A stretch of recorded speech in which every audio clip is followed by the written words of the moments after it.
shoot, he's back. Hey, wanna know where I was for 6 weeks? Well, I'm glad you asked. I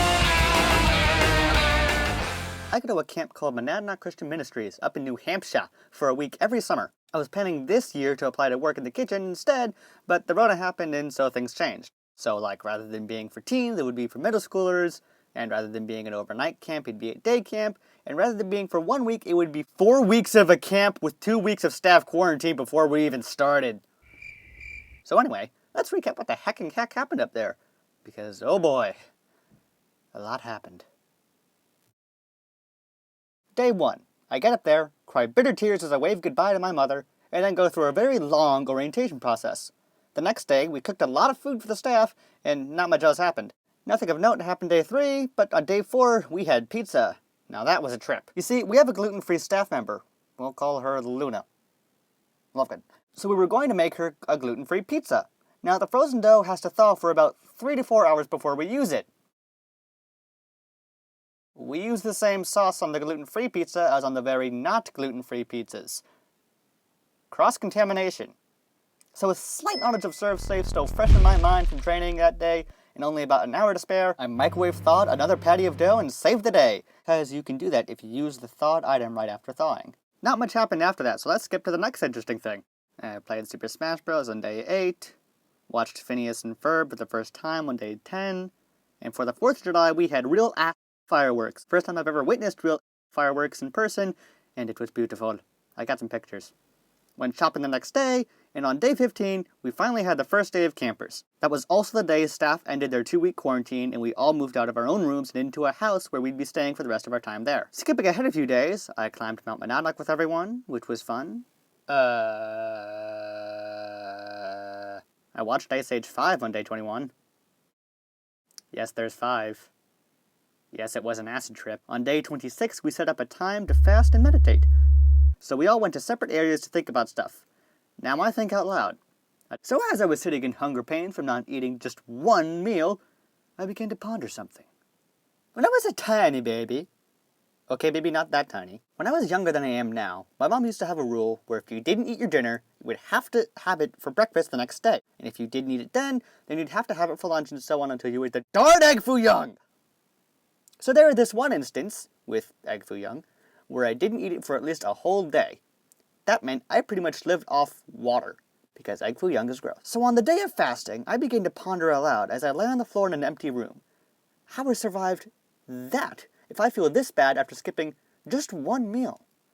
Now, I phrased it something like, how did I not die?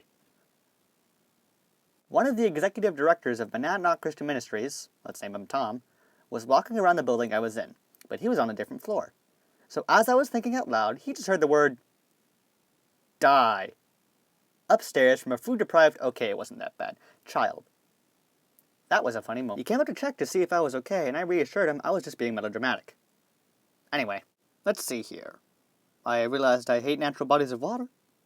I cooked my mom's cheeseburger casserole recipe for the staff. I also served it with some heckin' trifle. I played Call of Duty for my very first time, along with Halo and Star Wars Battlefront. Here we go. Ever watched Road to El Dorado? Because I did.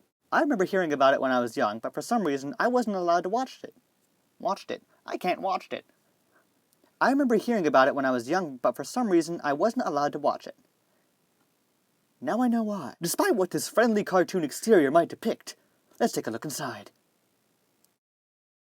Holy El Dorado, while being funny and pretty clever with some decent moral arcs, is not a kid's movie, and here's why. She, and every event concerning her actually, is not kids' movie material. Because she goes, okay, now's not a good time to rant. Anyway, she wasn't very appropriate in what she did and or had done to her. On a different note, about a week or so from leaving, all the milk we had in house got a little, sour.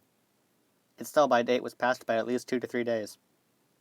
Not much fun happened after that, except for some video game playing with the staff, dousing one of the cohort leaders in slime because she got the most points, don't ask who was for the children's, having a fun send-off for the kids on the last day of camp, and had Applebee's mac and cheese for the last dinner we had together. Let me tell you, Applebee's mac and cheese sucks. So, all in all, I had a good time. It was a necessary experience, I had some fun times, learned some new things, got ServSafe certified, and a bag of pepperoni was thrown in my general direction.